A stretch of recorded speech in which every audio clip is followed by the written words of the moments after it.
Hello, everybody.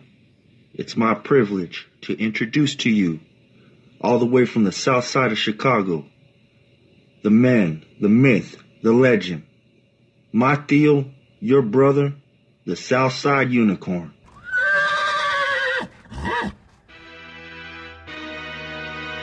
And what they're proposing, Romney wants to he said in the first 100 days, he's going to let the big banks once again write their own rules. Unchain Wall Street. They're going to put you all back in chains.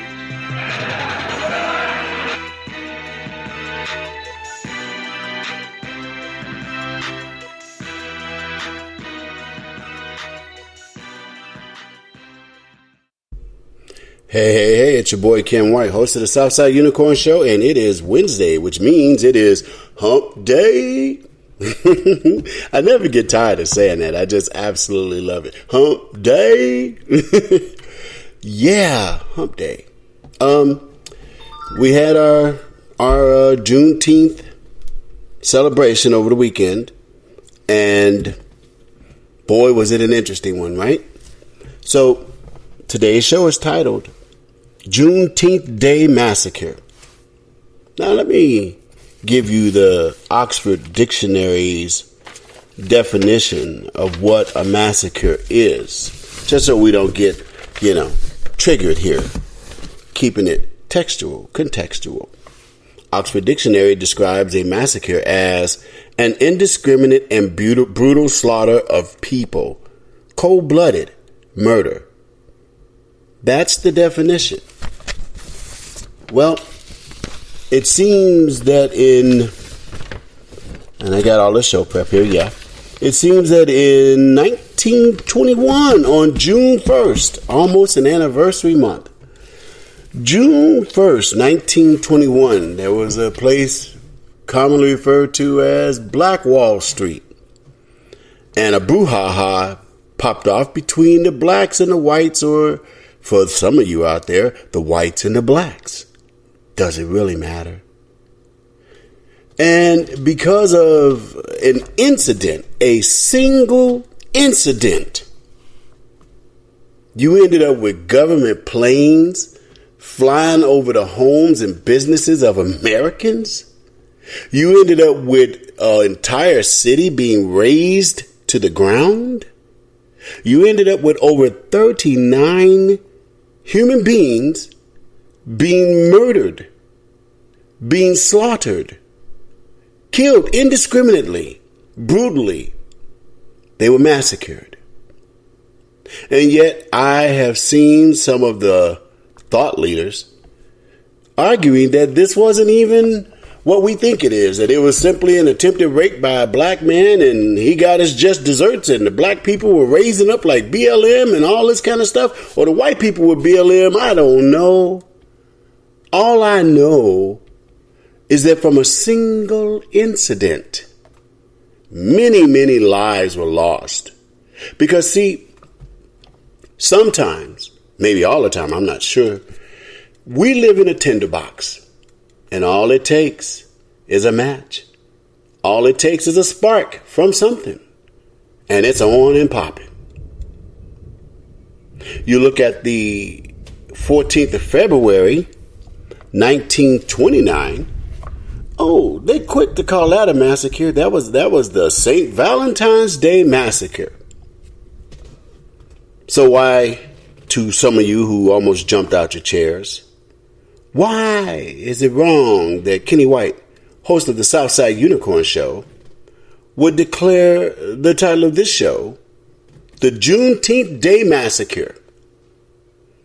7 people were killed. That makes it on par with February 14th, 1929, because 7 people were killed on that day too. That's still a far cry less than 39. Oh, but 40 people were injured over the Juneteenth weekend. You know, the weekend where we're supposed to be celebrating a national holiday over Juneteenth. This was what, McCarthy said was a unifying moment, that the GOP is supposed to sign on to this because it's going to unite everybody. It's the elixir. It's going to get it done. Look, we got a lot of problems going on in this country. And I don't think having celebrations and parties and all of that is even something we should be getting close to right now. It's disrespectful to the magnitude of the problems that we're facing. It's disrespectful. We got work to do, ladies and gentlemen. And if the events of the weekend didn't highlight or serve as a backdrop to that truth, I don't know what will. I don't know what will. I'm looking on the TV at the news. I'm seeing things that I just can't believe I was seeing. Case in point, things that I can't believe that I was seeing. Things, okay, let's do it this way. Things I wish I could unsee. There's a guy named George Floyd. Didn't know him before his ill-fated day. I didn't know Chauvin either. But I watched in horror and disbelief as I saw a man, whether he be drug-induced or what have you, it doesn't really matter. What I saw was a human being pleading for mercy, pleading for leniency, pleading for the sparing of his life. Whether his life was in danger or not, he believed he was in danger of losing his life. And I watched as a human being, another one, Mr. Chauvin, continue to apply the terrifying effects. Because, see, we got all off in the weeds about whether it was, intentional, whether it was the cause of his death or whatever. I don't care. That conduct was terrifying to George Floyd. And he pleaded for it to stop. But it didn't. And somewhere in there, George Floyd left this earth. I think about young Ahmaud Arbery.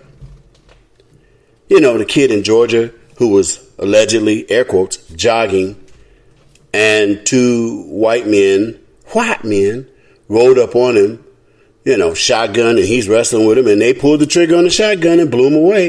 Took us a long time to learn about it, but once we learned about it, it was discovered that they basically killed this young man in cold blood. He really didn't offer any threat to them, and they killed him.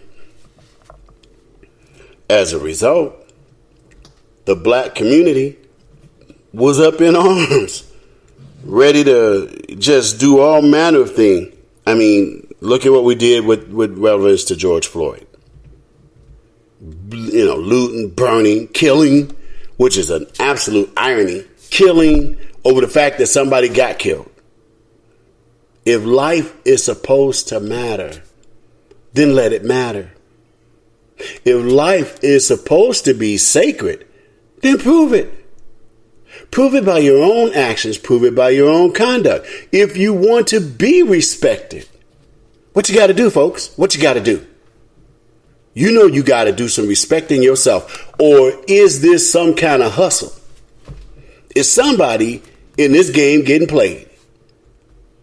Because if everything goes your way and nobody else gets anything, well, I think I'm going to let, the words of the immortal Dr. Martin Luther King Jr. illuminate that idea. Take a listen. Justice is indivisible. Injustice anywhere is a threat to justice everywhere. That's right. You want justice? You better be justice. You want fairness? You better give fairness. You want to be treated like you matter? Then you better act like everybody else matters too. And don't be walking around saying, well, I got treated extra bad, so I come first and then you come next. Maybe. I watched George Floyd plead for his life, and it's a sight I wish I could unsee. I watched the video of young Arbery. I keep going with Arbery, but it's Arbery. His name is Ahmaud Arbery. I watched him take a shotgun blast almost point blank. Poof, gone from this earth. But this weekend, Juneteenth weekend, the national holiday weekend, I watched a young couple, Puerto Rican couple, celebrating their freedoms, celebrating their culture, celebrating their rights, be murdered right before my eyes for nothing. You know, that indiscriminate, brutal murder of a human being that we can refer to as a massacre, based on the Oxford Dictionary version of it. My condolences to the family and the friends. And I have no words for those of you who actually saw the video of your loved ones being treated like that. Now, I did a post on my Instagram, on my Facebook, and now I'm doing it on today's show. The black community needs to find everybody that's involved in that horrific act and bring them to justice. Do not allow them, because they're ultimately going to get caught. Trust and know. Don't let it happen by any other means. Then the black community brings them forward on their own. Why, you say, when murders happen in Chicago all the time and nobody opens their mouth? Well, because this one is a tinderbox. This one is no different than the situation in Black Wall Street where the elevator conductor accidentally bumped into the white woman and that flamed up into something really bad. No different than poor Emmett Till whistling, if he did at all, at a white woman. This one, ladies and gentlemen, mark my words. If we don't do right by this situation, there's your spark. There's your tinderbox. Because this one won't sit well with the rest of America, while black America touts itself as, we need some reparations, we need some special treatment, we need this, we want that, we demand this. Oh, and by the way, change that damn flag of yours because it's irritating me. Better wake up and recognize what's going on, ladies and gentlemen. This is no joke and it's not to be played with. We'll talk more about that and many other things in the next segments to come. We'll be right back after these messages.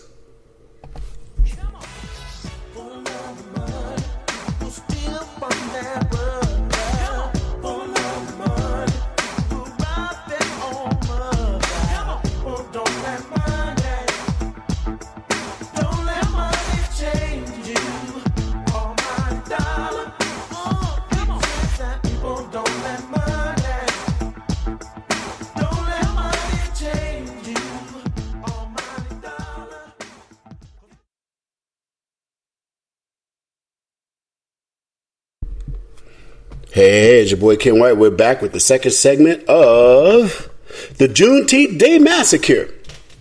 When we left off, I was talking about how this all seems one-sided. Now, for those of you who don't know, and for those of you who do know, I am of the African American race, of the African American community.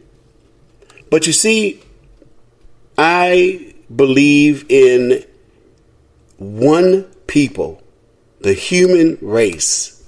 I understand we have our different cultures. I understand we have our different experiences.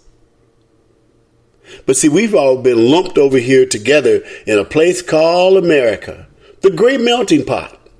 Now, granted, somebody turned the stove off and it's getting real cold in this bowl.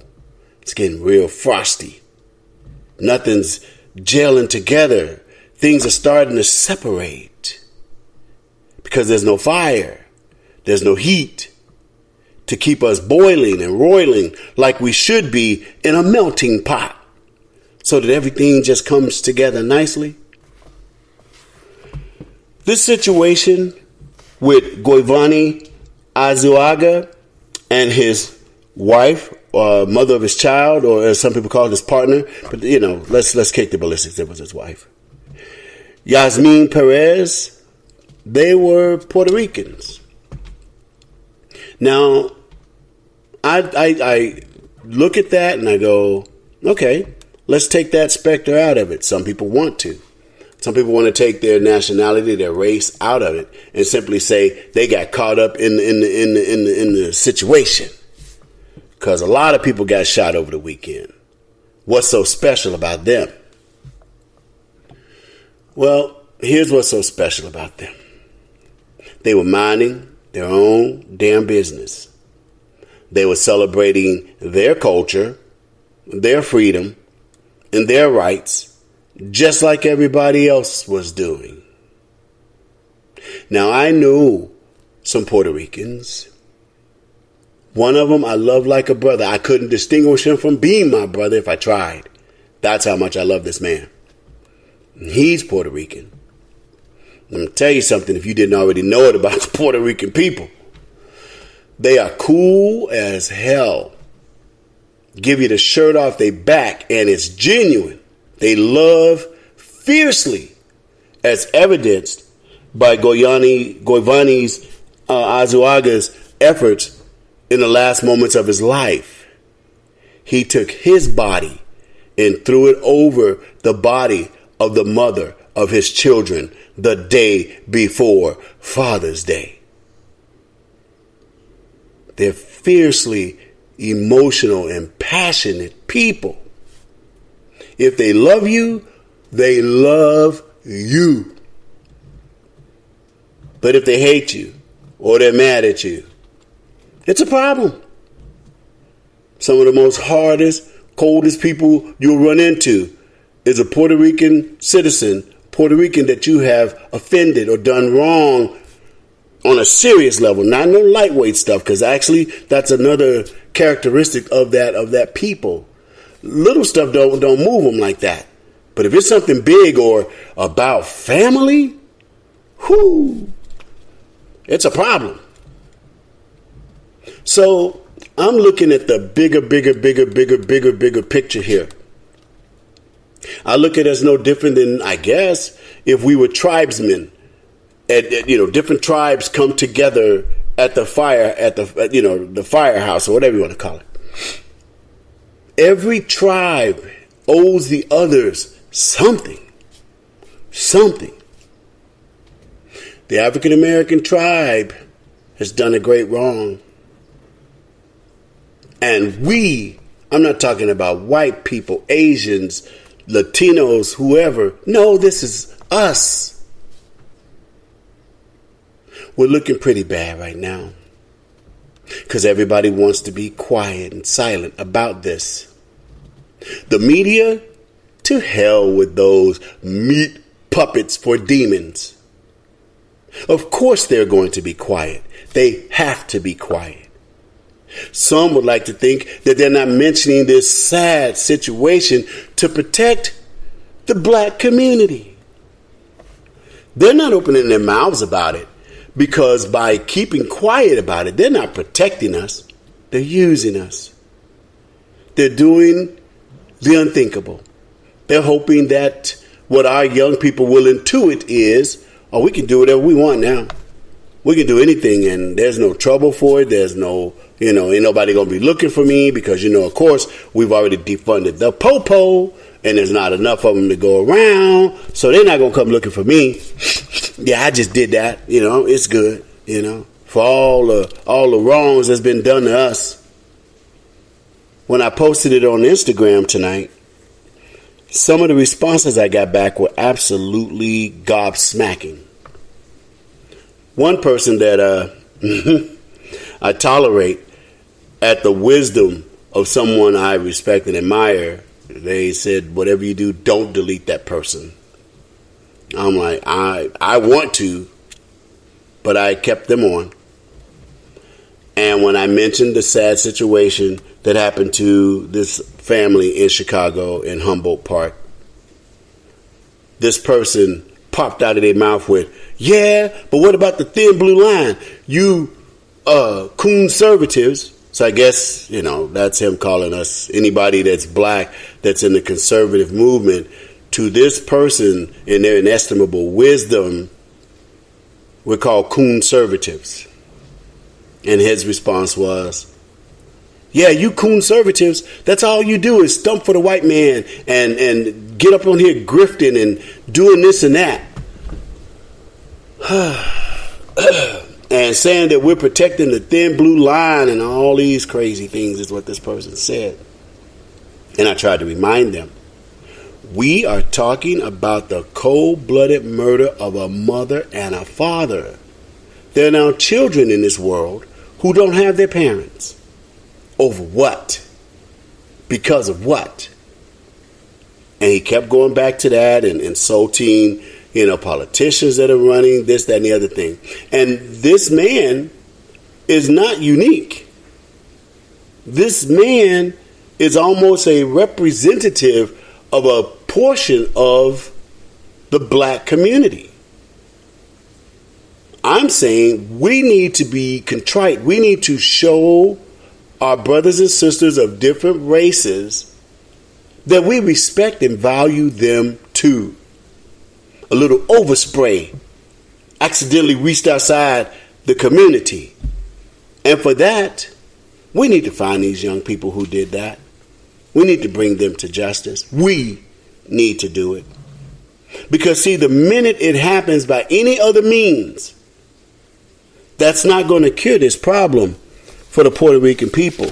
That's not going to cure this problem for the whites, the Asians, and the other Latinos of America and the world. It's going to be like a stop clock because we sat right there and did nothing. We were silent. What does history tell us about people being silent during times of injustice? And I know you're going to sit here and tell me, but what about this? And what about that? And they do this all the time. And hey, that's just one thing, but look at what they've done to us. Everything has a season and a place.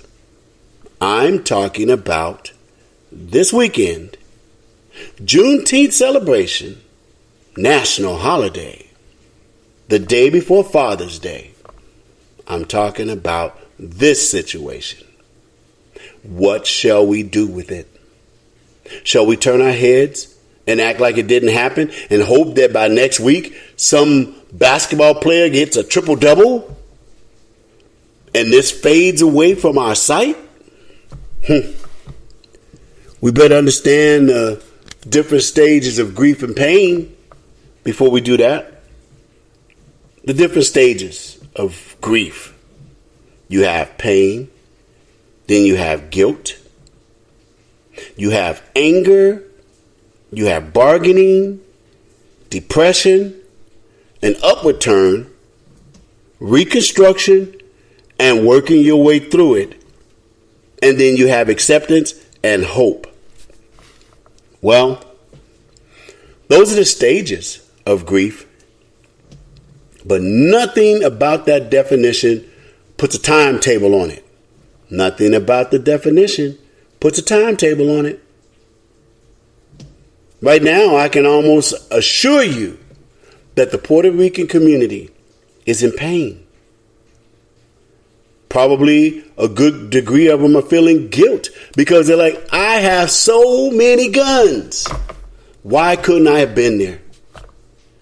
I got more bullets than the United States Army. Why couldn't I have been there?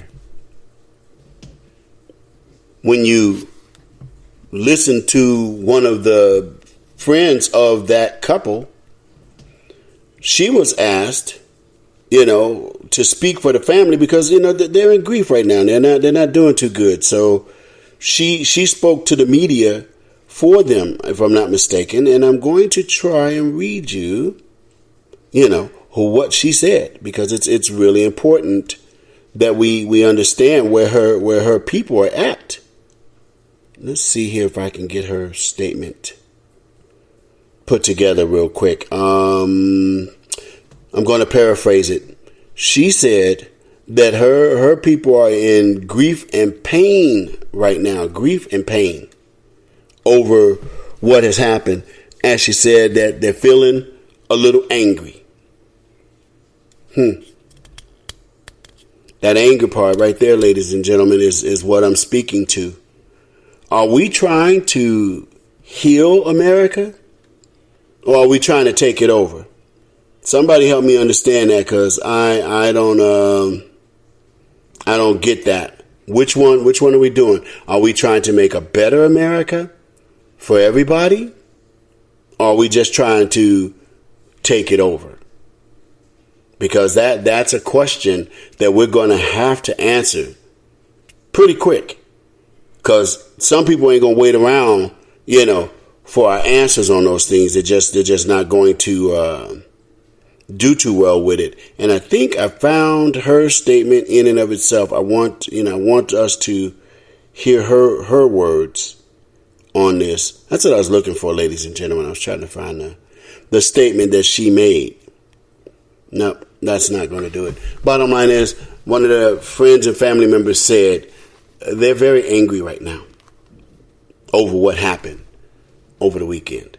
And I can think of no better way to even begin the process of healing and making peace than if the black community itself, because somebody knows where these guys are. They're probably eating lunch with them right now. Somebody knows.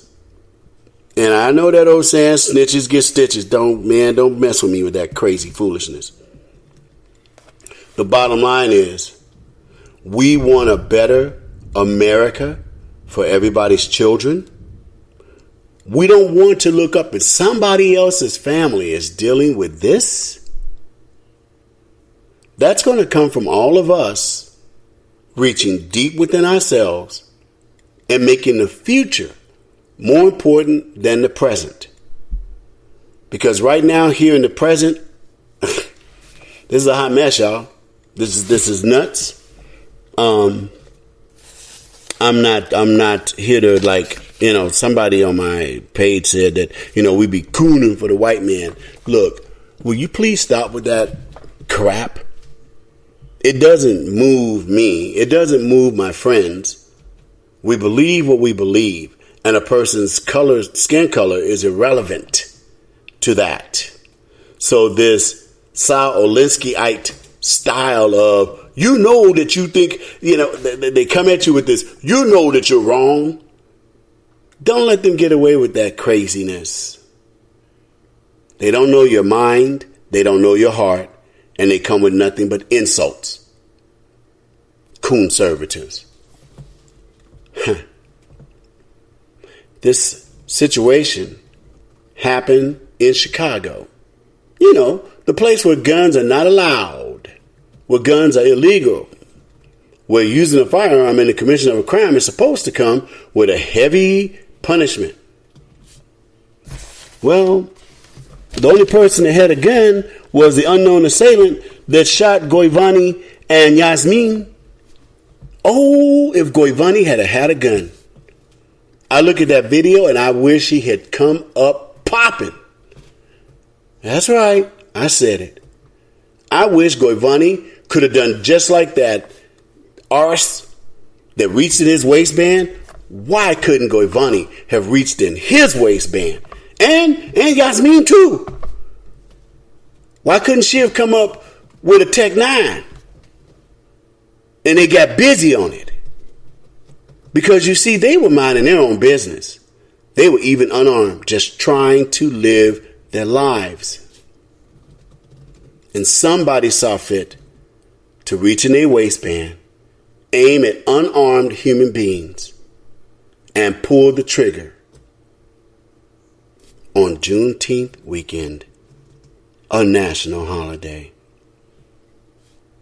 But you know what's really one of the vexing things about the whole situation? One of the most vexing things about the whole situation is that you don't hear nothing from the left. You don't hear them be crying what happened. I ain't heard nobody yet say something about it. I went a little bit over, y'all. That means we got to stop just a second and take a station break. When we come back, I want to finish that thought and go into some other ideas and some other factors that we haven't thought about Saturday, Juneteenth, a national holiday. We'll be right back after these messages. Go nowhere.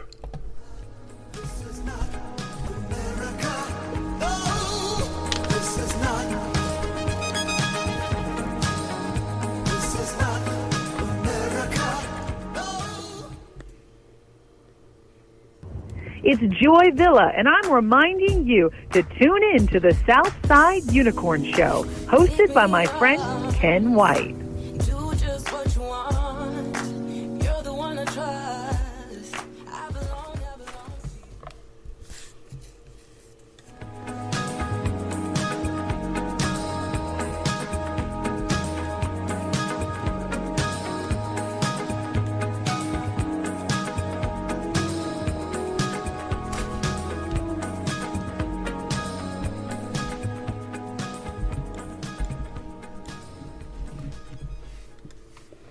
Hey, it's your boy Ken White back with the third segment of the Juneteenth Day Massacre. When we left off in the second segment, I was illuminating on the fact that you don't hear anybody on the left decrying what happened on Saturday. Why is the left so silent about what happened? I don't understand it. I don't get it. Obama, couldn't have Giovanni have been your son? You know, I'm almost speechless because I'm sitting here. Please forgive me, ladies and gentlemen, but I was reliving that for just a moment. You know, Kamala Harris, are you trying to tell me Yasmin couldn't have been your daughter? I mean, you know, you're claiming so many different ethnic origins. There's not enough room in there that Yasmin could have been your daughter? Ain't heard from you? Ain't heard nothing from you. Look, when I talk because I have to. I'm coming from a place where I have to open my mouth. I'm telling you guys, we need to stop, pump the brakes, and look at where we are. Look at what we're doing. This isn't the right direction. This isn't the right take. And Black America, you're on the wrong side of history in the largest of the population. Populations. Let's talk about that for just a second. There are 3.4 million Puerto Ricans as of 2019 in America, and since this census report was in 2019, or not necessarily a census report, but a statistical count of how many Puerto Ricans are there in America. 3.4 million as of 2019. I can guarantee you it's a whole lot more than that now after all the hurricanes, this, that, and the other thing, and, you know, procreation. That's the word I'll use. Now, one of the things I learned from my Puerto Rican friends, and I learned it quickly, don't call them Mexicans. It's not that they're being racist or negative towards Mexican Latinos. They are just proud of who they are. And so because you know, the features are very, very close. And if you go around calling them, you know, Mexicans, they're like, I'm not Mexican, I'm Puerto Rican. So that's 3.4 million Puerto Ricans in America. But now you got, of those other type of Latinos, you're talking 60 million. 60 million of them. So, okay, now I'm going to put the two back together. You got 60 million other type Latinos, and you got 3.4 million Puerto Ricans. Let's see if my math holds up.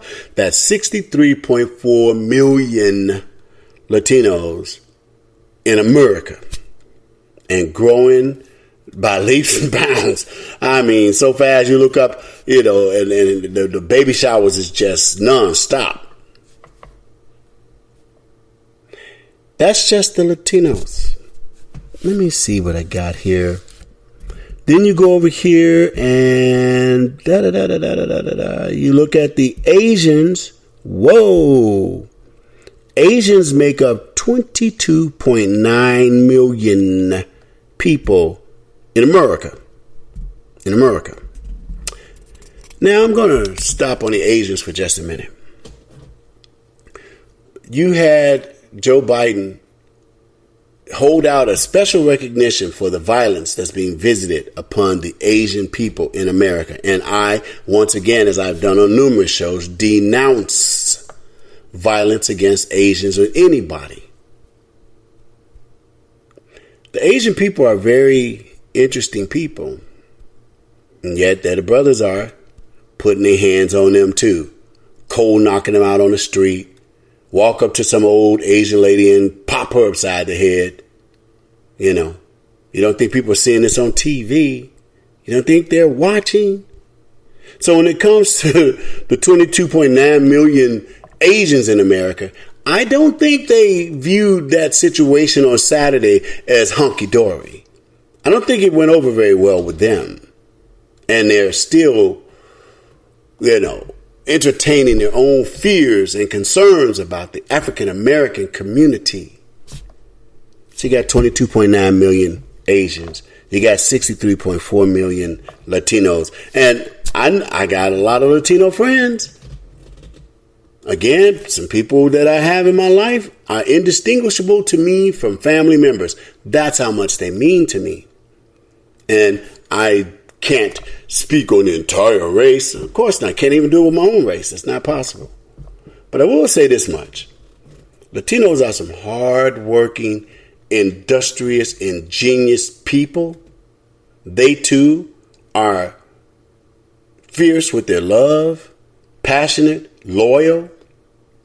They understand the plight of the black man. I mean, hell, when you look at the Alamo, when Santa Anna was about to take over the Alamo, they actually spared the black slaves that were inside of the Alamo. Gave them a choice. You can leave, or you can come to Mexico, whatever. They cut the brothers some slack. Granted, on the other side of that, there are some Latinos that are just as racist as any KKK member you want to run into. But the point I'm trying to make is this. They're good people. They're cool with the brothers. It's almost like a Latin Afrocentric, mix going on there. But I will say this much. They're also fair-minded. There's a line upon which they will not go with the brothers.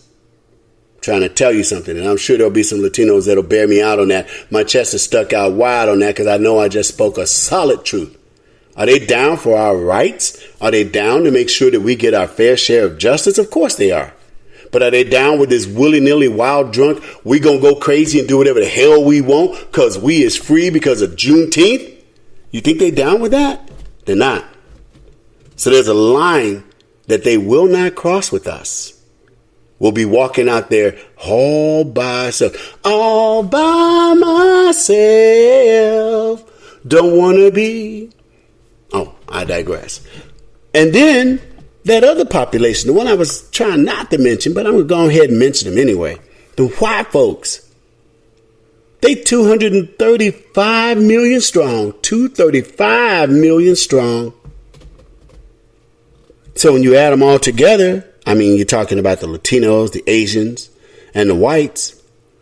They make up over 322.8 million people in this here America. Now, I must admit, the African American population has been doing a lot better in the last 10 years. We really got to get Planned Parenthood up out of our communities. We got to get our young ladies' feet out of those stirrups so that we can increase ourselves, so that we can increase our bloodlines. So somebody has the cure to cancer in their head, but we'll never know it if them feet hit the stirrup. The African American community has about 46.8 million people in America with a decline on the birth rate. So you're talking, the ratio is almost 7 to 1. 7 to 1.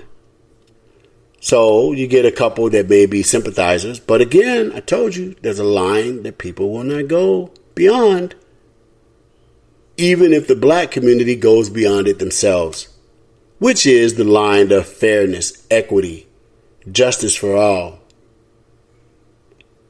When you got two young people murdered in the streets on a celebration night, and nobody wants to see these people be brought to justice because you want to try to tell me, well, the cops are racist.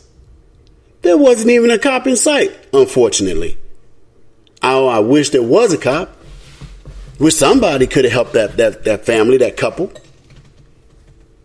So when we see injustice being visited upon other people, and we don't respond with the same fervor and energy that we ourselves demand, even when a brother's wielding a knife trying to stab a cop and the cop pops him in the back, everybody's mad as hell.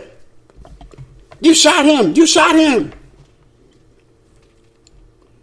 If we want that level of justice and sensitivity for our issues, what are we going to give back? I urge the black community to get involved in this one. I would love, if I was in Chicago myself, I would launch an investigation from my own community. I don't want the cops to do it. This is one of those times where the African American community needs to show America and the world that this ain't no hustle, that this ain't no game, this ain't no takeover, this ain't no overthrow. We just want the same fairness and equality that everybody else enjoys. And to prove that, here they are.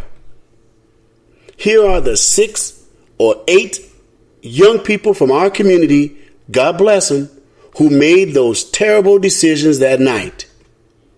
Now, in accordance to our laws and in the fairness of our laws, judge them.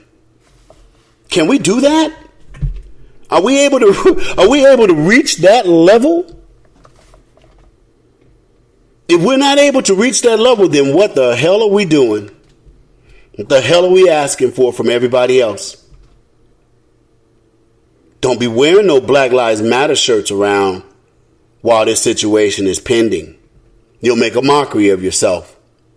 Let's get this situation fixed. Let's become the collective energy of the African American community that I know we can be. That I know our history and our culture proves can happen. You know, like those people on Black Wall Street that went to go save the brother that they thought was going to be improperly charged. Give Giovanni Azuaga and Yasmin Perez the same love and respect that we ourselves would demand if that situation was visiting our house. This is Ken White, host of the Southside Unicorn Show. We'll be right back after these messages. Go nowhere.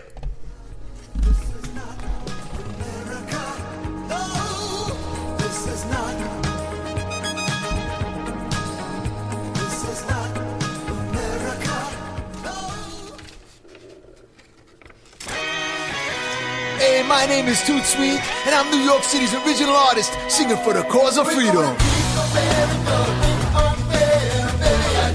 I've spent the last 10 years of my life documenting history through my music. It's like a recipe that's blessing me, bringing out the best of me, aggressively testing me to create my own destiny and understanding, universally accepting adversity and learn more lessons in life than you're learning any. And when I'm in need of a dose of reality to escape the liberal land of make-believe, I tune in to the Southside Unicorn, where the truth is as solid as New York City concrete. My name is Toot Sweet, and you're listening to my friend Ken White on the Southside Unicorn, and this party is just getting started.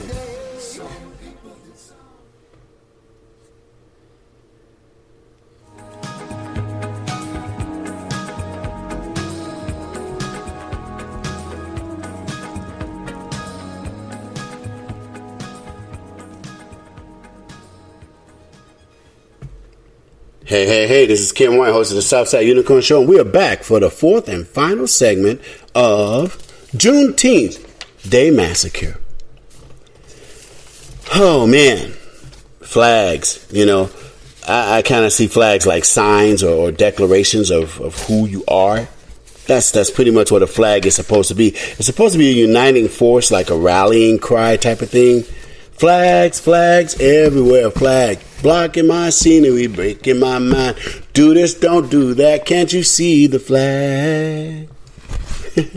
Some people try to call it an indoctrination system and all of that. I don't know about that. I think, like I said before in the other segments, it's like tribalism. Tribalism. What's your tribe? Who do you belong with? Who do you ride with? Well, for me, I ride with the American tribe. And why do I do that?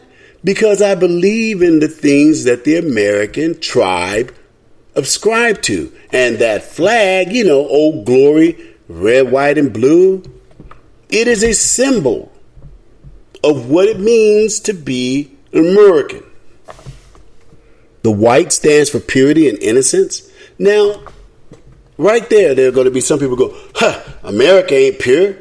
It's just like when President Donald J. Trump said, make America great. And some of these sourpusses were like, when was America ever great? Oh, you got an answer for everything, don't you? America in her intent, America in her design, America in her lofty goals of where she hopes to be one day is as pure as the driven snow and very innocent. If it weren't for the innocence of the white in the American flag, where would the guilt come from in this nation that propelled it to create the 13th and 14th and 15th Amendment?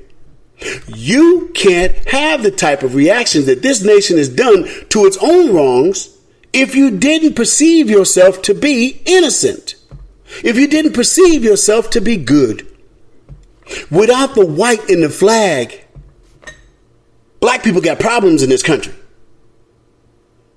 Because it was that guiding force of purity, the sanctity, the holiness of the ideal of America that has got us this far, thus far.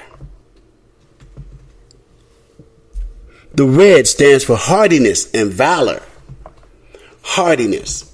That's, something that's alien to AOC, because you use the term raise yourself up by the bootstraps, and she's totally confused. Totally confused. She even did a little speech about how ridiculous the phrase, lift yourself up from your bootstraps, sounds. Well, I'm compelled right now to go ahead and share what the hell that really means. AOC, what lift yourself up from your bootstraps means is this. Back in the day, in the cowboy days, a man would take his boots off and set them by the side of his bed. And before the cocks would crow, before the sun would rise, that man would get up and put his feet inside his boots and pull them up. You see those little straps on the side, AOC? They're so that you can pull your boots up and get snug and tight on your foot because you have work to do. So it became a colloquialism, AOC. Lift yourself up by your bootstraps. Because if by 10 o'clock in the morning you ain't got no boots on, what the hell are you doing? The blue in the flag stands for vigilance, perseverance, and justice. Did this show just go full circle? Did we just end up in the fourth segment where we started off in the first segment? That flag has meaning. The Puerto Rican flag has meaning, and the same colors, by the way. In honor and memory of the couple that was slain, because unfortunately she succumbed to her injuries and now she has passed away as well. Goivani Azuaga and Yasmin Perez, in love and respect to you and sympathy to your family and friends, I say, Que Bonita Bandera. What a beautiful flag. What a beautiful people. So I'm all about this flag right now. Y'all like, what is Kenny on? He on one. He talking about flags and he just on it and he ain't coming up off of it. I'm not. Because everything has an identifier. Everything has a logo. I mean, my goodness. Even Macy Gray, has her little identifiers of who she is, I try to say goodbye and I choke. Try to walk away and I stumble. Yeah, well, I wish you didn't stumble and you just walked your ass away. She's up here talking about getting rid of our flag and changing it to something else. America's only been America for 246 years. We got 79 years before we're in the 22nd century. The things that are propelling her to try to want to change the American flag happened 150 years ago. She's out there saying she doesn't want to salute the flag. She doesn't want to respect the flag. She thinks the flag should be remodeled and all of that. Let me just give y'all a little bit of history right quick. America's 47 years old. In the scheme of nations, she's a baby. She's still trying to figure out, how to put her clothes on right without granimals, to match the clothes up in the scheme of things, because the oldest flag in the world is the Denmark flag. Ain't trip on this, y'all. It was created on June 15th. Woo! June 15th, 2019. No, correction, 1219. What am I saying, 2019? No, the Denmark flag was created on June 15th, 1219. That is 400 years before this insipid idea of 1619. 400 years. That's still almost twice the amount of time that America has been existing. Scotland, their flag has been the same flag since 832 Anno Domini, 832 AD. Austria, their flag has been in existence since 1230. Latvia, their flag since 1280. Albania, their flag since 1443. Because Columbus sailed the ocean blue in 1492. These nations have had the exact same flag for hundreds of years. Hundreds. Don't you think they've gone through some stuff? Don't you think they experienced different regime changes, this, that, and the other thing? But they understand in those countries the meaning of your flag. The meaning of your flag is supposed to be the icon, the identifier of who you are. It's like the thumbnail. Like when you're going through your files on your computer, there's a little thumbnail there. And it shows you what's supposed to be inside. Well, I kind of like the red, white, and blue and what they mean, because that's what I hope this thumbnail is identifying of what is inside of America. Now, if we follow Macy Gray and her idea, white people going to be catching hell, Latinos going to be catching hell, Asians going to be catching hell, everybody but the black man is going to be catching hell, and the new flag that is hoisted onto the pole will represent what?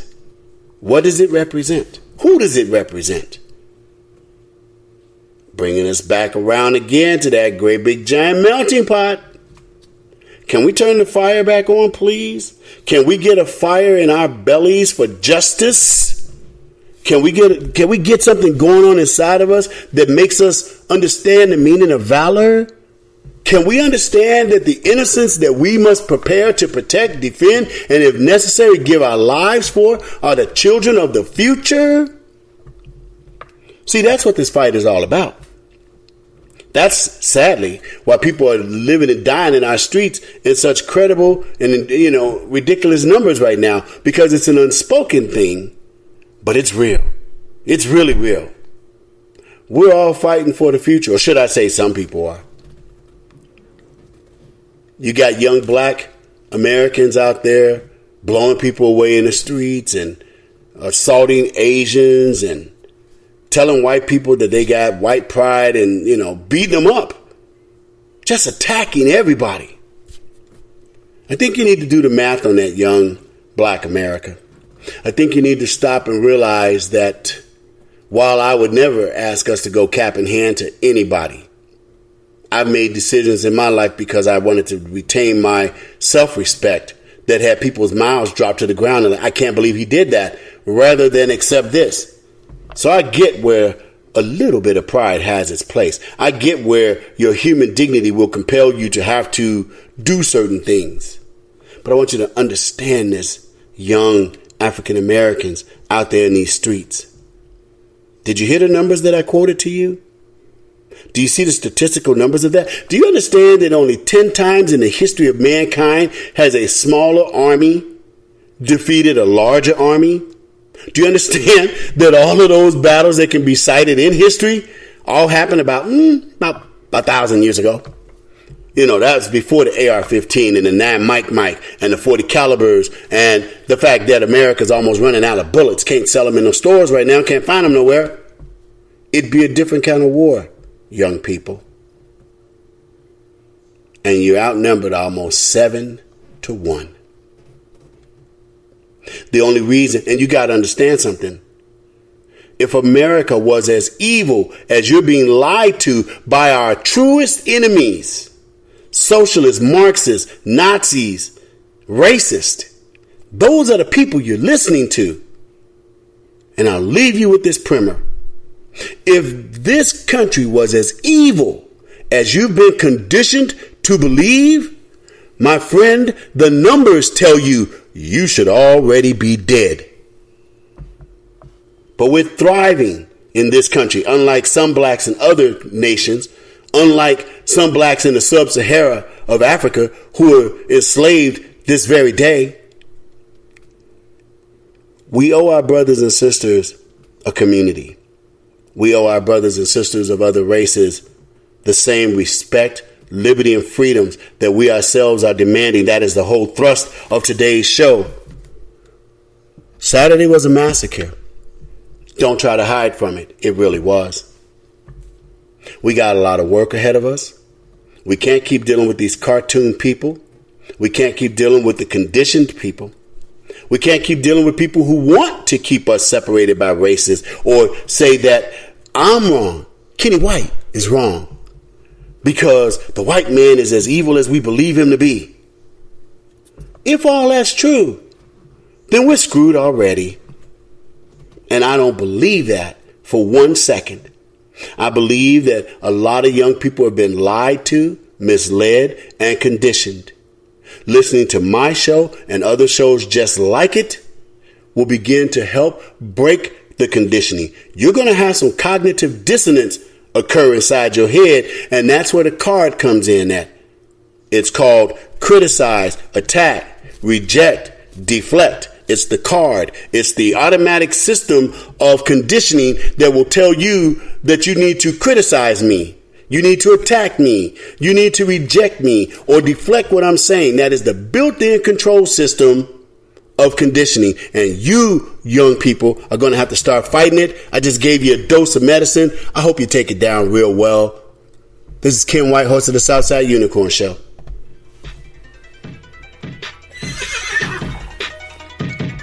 Wow, an hour can go by so fast. Thank you for sharing this time with me. There's no place I'd rather be. Nothing more I'd rather do than being right here doing this show for you. This is Ken White, host of the Southside Unicorn Show, and we are out.